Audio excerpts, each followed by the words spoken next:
பலனை கண்டு திருப்தியாவான்.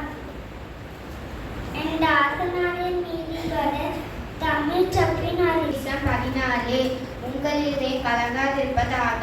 தேவனிடத்தில் விசுவாசமாயிருங்கள், என்னிடத்திலும் விசுவாசமாயிருங்கள். என் பிதாவின் வீட்டில் அநேக வாசஸ்தலங்கள் உண்டு. அப்படி இல்லாதிருந்தால் நான் உங்களுக்கு சொல்லியிருப்பேன். ஒரு ஸ்தலத்தை உங்களுக்காக ஆயத்தம் பண்ண போகிறேன். நான் போய் உங்களுக்காக ஸ்தலத்தை ஆயத்தம் பண்ணின பின்பு நான் இருக்கிற இடத்திலே நீங்களும் இருக்கும்படி நான் மறுபடியும் வந்து உங்களை என்னிடத்தில் சேர்த்துக் கொள்ளுவேன். நான் போகிற இடத்தை அறிந்திருக்கிறீர்கள், வழியையும் அறிந்திருக்கிறீர்கள் என்றார். தோமா அவரை நோக்கி, நீர் போகிற இடத்தை அறியோமே, வழியை நாங்கள் எப்படி அறிவோம் என்றான். அதற்கு இயேசு, நானே வழியும் சத்தியமும் ஜீவனுமாய் இருக்கிறேன். என்னாலே அல்லாமல் ஒருவனும் பிதாவினிடத்தில் வரான். ஆமென்.